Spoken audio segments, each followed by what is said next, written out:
Hi there, this is Eric from itsthedj.com. In this Ableton template, what I've done is done a deep analysis of Layton Giordani's tune Dragonfly. It's more of a houseier tech house cut off of his album on Drum Code. Very well done tune.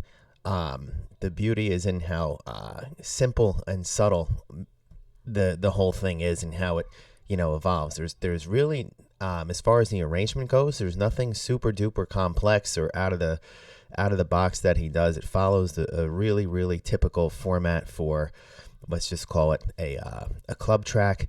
You've got the main drop that takes place at bar 129. There's a 16 bar breakdown over here. It starts off with a kick, hi-hat, clap pattern, and the low end drops at bar 17. That's a little more dramatic, but overall the whole tune is very subtle. There's nothing that really comes out and hits you in the face. You can see how sparingly he uses the melodic parts.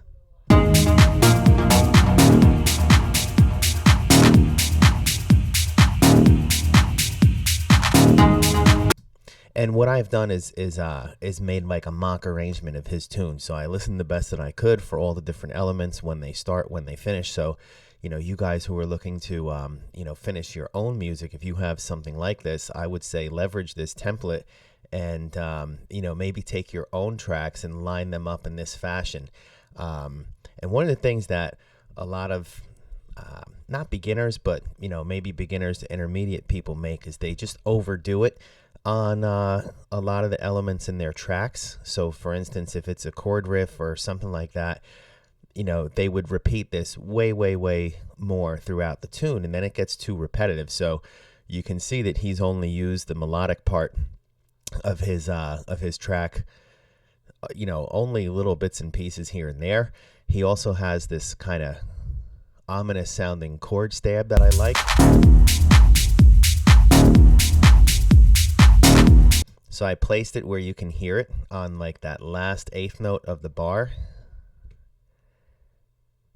It's kind of cool how he just drops it in here before bar 33.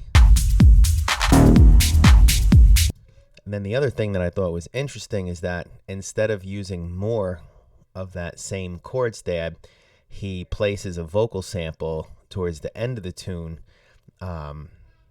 on the same note rhythmically, but he doesn't recycle the same sound over again. So if you listen here, it's different.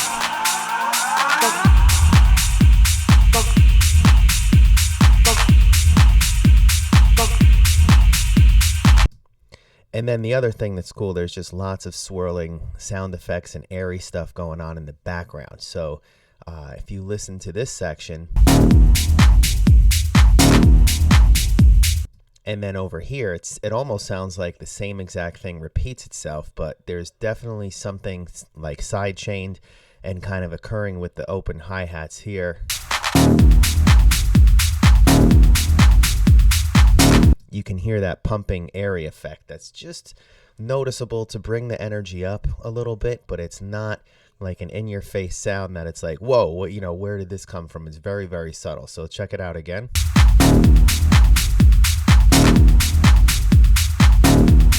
And then to bring the energy up even more, he adds sounds like a ride or an open hi-hat here.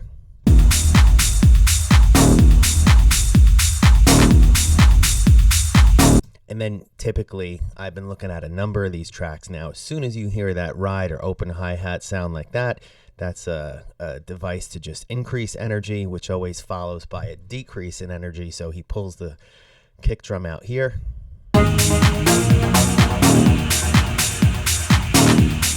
And he removes the lows, more than likely a high-pass filter, and then we get into the main breakdown of the tune, which is this 16-bar section. Just going to label that for you. And this is, everything kind of works in these patterns of 16 bars.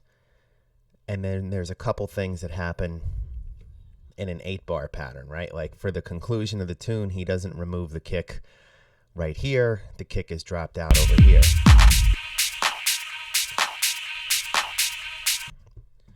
that's what I got for you. Check the webpage for some analysis and what happens in each of these sections.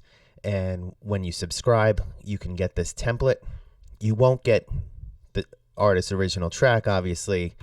I'm not in this to share other people's copyrighted work, but if you've bought it or you want to buy it, pop it in and it'll fit just like you see on my screen here. So if you like this video and want more stuff like this, go ahead and subscribe today. You get instant access to this template and lots of great stuff to follow. Take care.